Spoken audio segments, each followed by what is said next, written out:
Namitha news కు స్వాగతం. ముందుగా హెడ్లైన్స్. సైకిల్ తొక్కుదాం, సంపూర్ణ ఆరోగ్యాన్ని పొందుదాం అంటూ పిలుపునిచ్చిన మదనపల్లి ఎస్పీ ధరస్ కొనవిల్లి. మదనపల్లి రిజిస్ట్రార్ కార్యాలయాన్ని తనిఖీ చేసిన స్టాంప్ అండ్ రిజిస్ట్రేషన్ శాఖ డీఏజీ రామలక్ష్మి పట్నాయక్. జిల్లా శిక్షణా తరగతుల విజయవంతం, బీటీ కళాశాలకు యూనివర్సిటీ స్థాయి కల్పించాలి డిమాండ్ చేసిన జల్లా విశ్వనాథ్. ఇక డీటెయిల్స్ చూస్తే, ఆదివారం సైకిల్ తొక్కుదాం, సంపూర్ణ ఆరోగ్యాన్ని పొందుదాం అంటూ పిలుపునిచ్చిన ఎస్పీ ధీరజ్ కొనవెల్లి. అన్నమయ్య జిల్లా పోలీసుల ఆధ్వర్యంలో మదనపల్లిలో సండేస్ ఆన్ సైకిల్ ర్యాలీ కార్యక్రమాన్ని అత్యంత ఉత్సాహభరిత వాతావరణంలో కొనసాగింది. కేంద్ర క్రీడా మంత్రిత్వ శాఖ చేపట్టిన ఫిట్ ఇండియా ఉద్యమంలో భాగంగా ప్రపంచ సైకిల్ దినోత్సవ వేడుకల్లో పాల్గొన్న జిల్లా ఎస్పీ ధీరజ్ కొనవెల్లి జిల్లా పోలీసు ప్రధాన కార్యాలయం వద్ద ప్రారంభమైన ఈ ర్యాలీ పట్టణంలోని మల్లికార్జున సర్కిల్ వరకు కోలాహలంగా సాగింది. ఆరోగ్యమే మహాభాగ్యం, fit body, fit mind, fit nation అనే స్ఫూర్తిదాయక నినాదాలతో ప్రజల్లోకి ఈ కార్యక్రమాన్ని తీసుకెళ్లారు. నిత్య జీవితంలో వ్యాయామం, సైక్లింగ్ వంటి ఆరోగ్యకరమైన అలవాట్లను పెంపొందించుకోవాలని, తద్వారా శారీరక మానసిక దృఢత్వం సాధ్యమవుతుందని స్పష్టం చేశారు. అన్నమయ్య జిల్లా మదనపల్లి రిజిస్ట్రార్ కార్యాలయాన్ని తనిఖీ చేసిన స్టాంప్స్ అండ్ రిజిస్ట్రేషన్ శాఖ డీఐజీ రామలక్ష్మి పట్నాయక్ శనివారం మదనపల్లికి విచ్చేసిన రామలక్ష్మి రిజిస్ట్రార్ కార్యాలయాన్ని తనిఖీ చేశారు. ఆమె మదనపల్లి సబ్ రిజిస్ట్రార్ కార్యాలయంలోని రికార్డులను పరిశీలించారు. మదనపల్లి సబ్ రిజిస్ట్రార్ కార్యాలయం నుండి రిజిస్ట్రేషన్ల ద్వారా ఈ సంవత్సరం 85.65 కోట్ల ఆదాయం వచ్చిందన్నారు.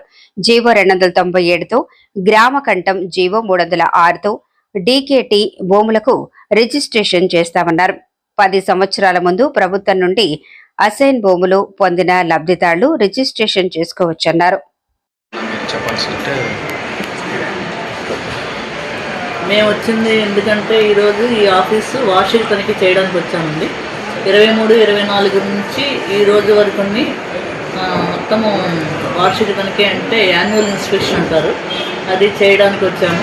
అది 3 రోజుల నుంచి రికార్డు వెరిఫికేషన్స్ అంతా జరిగింది. ఈరోజు రికార్డు ఫైనలైజేషన్ చేస్తున్నాం అంతా. సో దీని మీద మేము సబ్ రిజిస్ట్రార్ గారికి ఇవ్వాల్సిన ఇన్స్ట్రక్షన్స్ అవన్నీ ఇస్తున్నాము.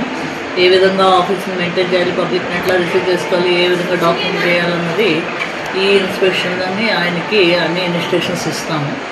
అదేవిధంగా మనకి ప్రభుత్వం కొత్తగా జియో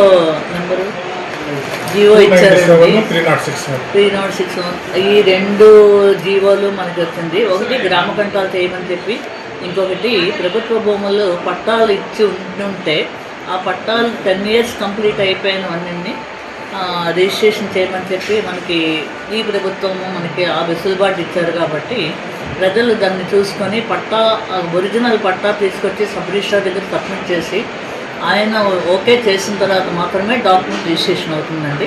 అది గవర్నమెంట్ ల్యాండ్ వాళ్ళకి పేద ప్రజలకు ఇచ్చే పట్టాలు వాళ్ళు 10 years కంప్లీట్ అయిన వెంటనే వాళ్ళు అమ్ముకోవచ్చు, రిజిస్ట్రేషన్ చేసుకోవచ్చు. ఒరిజినల్ పట్టా తీసుకొచ్చి సబ్ రిజిస్ట్రార్ గారి దగ్గర వెరిఫికేషన్ పెట్టాలి. ఆయనకి ఏమైనా డౌట్ ఉంటే మాత్రము అక్కడ నుంచి ఎంఆర్ఓ గారి దగ్గర నుంచి మళ్ళీ సర్టిఫికేట్స్ తీసుకోవాల్సి వస్తుంది. అది నాసిక్ నుండి రావాలండి. ఇప్పుడు ప్రజెంట్ హెవీ స్టాక్ ఇక్కడే ఎక్కువగా మదనపల్లి సబ్ రిజిస్ట్రార్ ఆఫీస్కే ఇస్తారు జిల్లా రిజిస్ట్రార్ గారు. వీలైనంత వరకు ఇంకెక్కడైనా ఎక్సెస్ స్టాక్ ఏమైనా ఉంటే ఇప్పుడే జిల్లా రిజిస్ట్రార్ గారిని అడిగాము.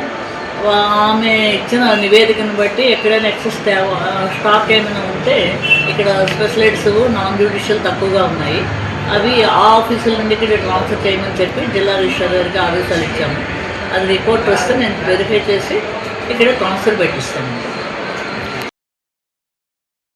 కేజీ బేసిన్ ఆయిల్, గ్యాస్ లో 50% వాటా రాష్ట్రానికి ఇవ్వాలంటూ 9న రాష్ట్ర వ్యాప్త రాస్తారోకులకు సిపిఎం పిలుపు.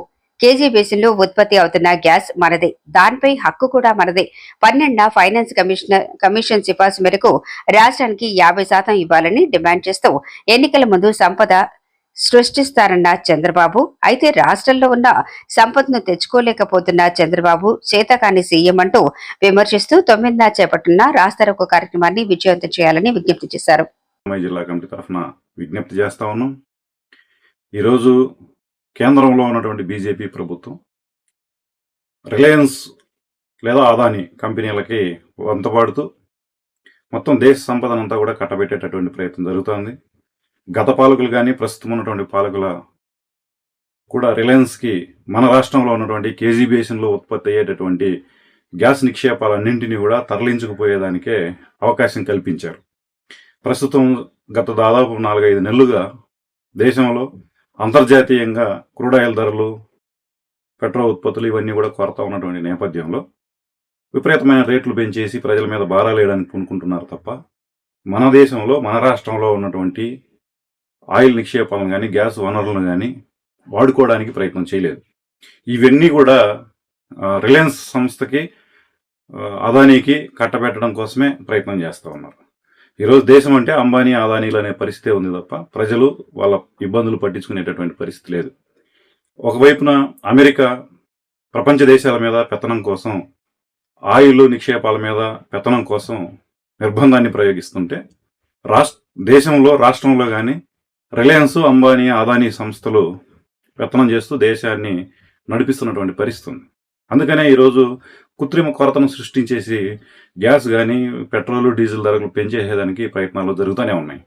మన రాష్ట్రంలో ఉత్పత్తి అవుతున్నటువంటి గ్యాస్ను మన రాష్ట్రానికి వాడుకోవాలని చెప్పి 12th ఫైనాన్స్ కమిషన్ చెబుతున్నప్పటికీ దాన్ని పరిగణలోకి తీసుకోకుండా ఈరోజు మొత్తంగా గుజరాత్కి తరలించుకుపోయి ఇతర ప్రపంచ దేశాలకి అమ్ముకోవడానికి అవకాశం కల్పిస్తున్నటువంటి పరిస్థితి ఉంది. ఈ నేపథ్యంలో మన రాష్ట్రంలో తయారవుతున్నటువంటి గ్యాస్ను మనకు ఉపయోగించుకోవాలి, అందరికీ ఉచితంగా గ్యాస్ సరఫరా చేయడానికి అవకాశం ఉంది.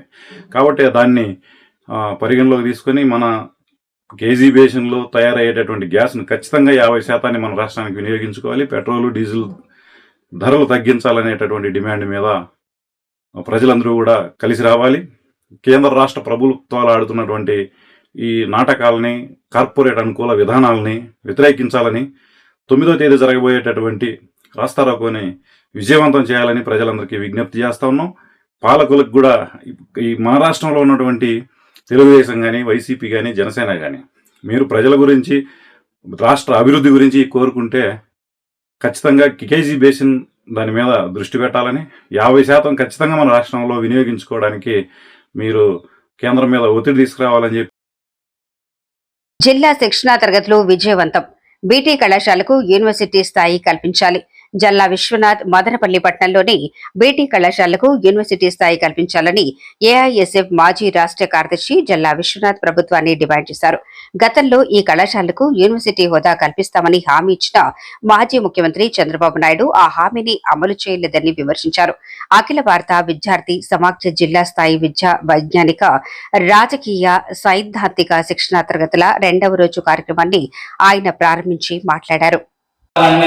కేవలం కార్పొరేట్ ప్రైవేట్ విద్యా సంస్థలకు ఫీజులు దోపిడీ చేసుకోవడానికి, విద్యా వ్యాపారం చేసుకోవడానికి, వారి యొక్క అందాలను ఎక్కించడానికి ఈ యొక్క కేంద్ర రాష్ట్ర ప్రభుత్వాలు ప్రయత్నం చేస్తున్నాయి అని చెప్పి ఈ యొక్క కేంద్ర రాష్ట్ర ప్రభుత్వాలు అవలంబిస్తున్నటువంటి విద్యా వ్యతిరేక విధానాలను కానీ, అదేవిధంగా ఫీజులు దోపిడీని కానీ, విద్యా వ్యాపారాన్ని కానీ అడ్డుకట్ట వేయాలనే ముఖ్య ఉద్దేశంతో ఈ యొక్క శిక్షణా తరగతులను 2 రోజుల పాటు అన్నమయ్య జిల్లా కేంద్రం మదనపల్లి పట్టణంలో నిర్వహించుకోవడం జరుగుతుంది. ఇప్పుడు చూస్తా ఉన్నాం, విద్యా సంవత్సరం ప్రారంభమైంది, ఇప్పటికే పండగ స్టార్ట్ అయింది, విద్యా వ్యాపారం స్టార్ట్ అయిపోయింది, ఫీజుల దోపిడీ దోచుకోవడం కూడా స్టార్ట్ అయింది. అక్రమ డొనేషన్ల పేరుతో, ముందస్తు అడ్మిషన్ ఫీజుల పేరుతో, అదేవిధంగా స్కూల్ ఫీజు పేరుతో, ట్యూషన్ ఫీజు పేరుతో, దోబీ పేరుతో, అదేవిధంగా పాకెట్ మనీ పేరుతో వివిధ బుక్స్ కానీ, టై కానీ, షూ కానీ, బెల్ట్ కానీ రకరకాల ఫీజుల పేరుతో విద్యార్థుల తల్లిదండ్రుల దగ్గర నుంచి లక్షలాది రూపాయలను వెచ్చించి వారి యొక్క రక్తాన్ని జలగల్లా పీల్చడం ఈ యొక్క కార్పొరేట్ ప్రైవేట్ విద్యా సంస్థలకు మామూలే అని చెప్పి మేము చెప్తా ఉన్నాం. అదేవిధంగా ఈ రాష్ట్రంలో ఉన్నటువంటి విద్యాశాఖ మంత్రి నారా లోకేష్ గారికి ఈ రాష్ట్రంలో విద్యా వ్యాపారం జరుగుతుంది, విద్యా ఫీజు దోపిడీ జరుగుతుంది. ఈ రాష్ట్రంలో ఉన్నటువంటి శ్రీ చైతన్య కానీ, నారాయణ కానీ, భాష్యం కానీ, ఎన్ఆర్ఐ కానీ, విజ్ఞాని కానీ, అదేవిధంగా గీతం కానీ ఇలాంటి విద్యా సంస్థలన్నీ కూడా విద్యార్థుల తల్లిదండ్రుల దగ్గర నుంచి లక్షలాది రూపాయలు దమ్ముకుంటారని చెప్పి మీకు తెలియదా? మీకు తెలిసినా కూడా మీరు గుమ్మ ఉంటారు. ఎందుకంటే చైతన్య బిఎస్ రావు మనోడే, భాష్యం రామకృష్ణ మనోడే, మొన్ననే రాజ్యసభ కూడా ఎంపిక చేశాం. అదేవిధంగా నారాయణ మన మంత్రే, విజ్ఞాన్ మనోడే, కాకతీయ మనోడే అని చెప్పి మొత్తం మీరు యొక్క కార్పొరేట్ ప్రైవేట్ విద్యా సంస్థలన్నీ కూడా మీ వారికి కట్టబెట్టి విచ్చలవిడిగా ప్రైవేట్ కార్పొరేట్ విద్యా సంస్థలకు విద్యా వ్యాపారం చేసుకోవడానికి రెడ్ కార్పెట్ పరిపి మీరు ఒక లైసెన్స్ ఇస్తున్నారు. కానీ మళ్ళా మీరు మీడియా ముందుకు వచ్చేసరికి ఈ యొక్క ప్రభుత్వ విద్యను పరిరక్షిస్తాను, ఈ యొక్క ప్రభుత్వ విద్యను కార్పొరేట్ ప్రైవేట్ విద్యా సంస్థల కంటే అధికంగా ఈ యొక్క ఫలితాలు సాధించే విధంగా నేను తీర్చిదిద్దుతానని చెప్పి మళ్ళా బద్దలు కొట్టుకుంటున్నారు. ఒక పక్క ప్రభుత్వ విద్యను పూర్తిగా నిర్వీర్యం చేస్తూనే మరో పక్క కార్పొరేట్ ప్రైవేట్ విద్యా సంస్థలను విచ్చలవిడిగా అనుమతులు ఇచ్చేసి విచ్చలవిడి ఫీజుల దోపిడీకి మీరు ఎంకరేజ్ చేస్తున్నారు, ప్రోత్సహిస్తున్నారని చెప్పి మేము ఏఎస్ఎఫ్కి అడుగుతాను. అదేవిధంగా కేంద్ర ప్రభుత్వ విషయానికి వస్తే దాదాపుగా 2 సార్లు కాదు, ఒకసారి కాదు, 3 సార్లు కేశాల దానంలో అమ్మాయిల ముందడుగు. మదనపల్లి ముఖ్య కేంద్రంగా పలు సేవా కార్యక్రమాలు చేపడుతున్నటువంటి హెల్పింగ్ మైండ్స్ బృందం గట్టుకు చెందిన జనార్దన్ రెడ్డి మరియు నర్మదా దంపతుల కుమార్తె నిహారిక, మొలకల చెరువుకు చెందిన మురళీధర్ మరియు సౌభాగ్యలక్ష్మి దంపతుల కుమార్తె సాయి గోపిక హెల్పింగ్ మైండ్స్ కార్యక్రమానికి విచ్చేసి క్యాన్సర్ బాధితుల కోసం తమ కేశాలను దానం చేసి గొప్ప మనసుని చాటుకున్నారు. కేశాలు దానం చేసిన వారికి ప్రశంసా పత్రాలు, పూల మొక్కలతో అభినందనలు తెలిపిన హెల్పింగ్ మైండ్ సీనియర్ సభ్యుడు సునీల్. ఈ రోజు చూసుకున్నట్లయితే గట్టుకు చెందిన జనార్దన్ రెడ్డి మరియు నర్మదా దంపతుల ముద్దుల కుమార్తె నిహారిక కావచ్చు, మొలకల చెరువు చెందినటువంటి మురళీధర్ మరియు సౌభాగ్యలక్ష్మి దంపతుల సాయి గోపిక కావచ్చు, ఈరోజు వారి అందంలో సగభాగమైనటువంటి కేశాలు దానం చేయడం చాలా స్ఫూర్తిదాయకం. ఇలానే మరెంతో మంది వీరిని ఆదర్శంగా తీసుకొని వారి కేశాలు దానం చేస్తూ క్యాన్సర్ బాధితుల ముఖాల్లో చిరునవ్వు చూడటానికి ముందుకు వస్తారని కోరుకుంటూ, అదేవిధంగా హెల్పింగ్ మైండ్స్ గత 14 సంవత్సరాల నుంచి రక్తం కొరత వచ్చి ఏ ప్రాణం పోకుండా ఉండాలని రక్తదానం, ప్రతి మెతుకు ఆకలి వేదిక అందాలని ఫుడ్ బ్యాంక్ కావచ్చు, అలాగే ఫ్రీజర్ పార్క్ సర్వీసులు కావచ్చు, ఇలా ఎన్నో కార్యక్రమాలతో ముందుకు వెళ్తోంది. ఇలానే యువతను మంచి సేవా మార్గంలో నడపాలనే లక్ష్యంతో హెల్పింగ్ మైండ్స్ ముందుకు తీసుకెళ్ళడానికి కృషి చేస్తున్నటువంటి ప్రతి ఒక్కరికి కూడా ధన్యవాదాలు తెలుపుకుంటూ, అదేవిధంగా క్యాన్సర్ బాధితుల కోసం ఈ కేశాల దానం కోసం సహకరిస్తున్నటువంటి వీక్లో బ్యూటీ పార్లర్ విజయలక్ష్మి మేడం గారికి కూడా. మా పేరు అందరికీ నమస్కారం. నా పేరు వచ్చి సాయి గోపిక. మా ఫాదర్ పేరు వచ్చి మురళీధర్. మా మదర్ పేరు వచ్చి సౌభాగ్యలక్ష్మి. నేను చదువుతుండేది ఇంటర్ ఫస్ట్ ఇయర్. మా విలేజ్ నేమ్ వచ్చి మొలకల చెరువు. హెల్పింగ్ మైండ్స్ నుంచి అందరికీ నమస్కారం. నేను గట్టుడికి వస్తున్నాను. మా ఫాదర్ పేరు వచ్చి జనార్దన్ రెడ్డి. మా మదర్ పేరు వచ్చి నర్మదా. వార్తలు ముగించే ముందు మరోసారి హెడ్లైన్స్. సైకిల్ తొక్కుదాం, సంపూర్ణ ఆరోగ్యాన్ని పొందుదాం అంటూ పిలుపునిచ్చిన మదనపల్లి ఎస్పీ ధరస్ కొనవెల్లి. మదనపల్లి రిజిస్ట్రార్ కార్యాలయాన్ని తనిఖీ చేసిన స్టాంప్ అండ్ రిజిస్ట్రేషన్ శాఖ డీఏజీ రామలక్ష్మి పట్నాయక్. జిల్లా శిక్షణా తరగతుల విజయవంతం, బీటీ కళాశాలకు యూనివర్సిటీ స్థాయి కల్పించాలి డిమాండ్ చేసిన జల్లా విశ్వనాథ్. నమిత న్యూస్ వార్తలు ఇతరులతో సమాప్తం. తిరిగి రేపటి బులెటిన్లో కలుసుకుందాం. అంతవరకు సెలవు. నమస్కారం.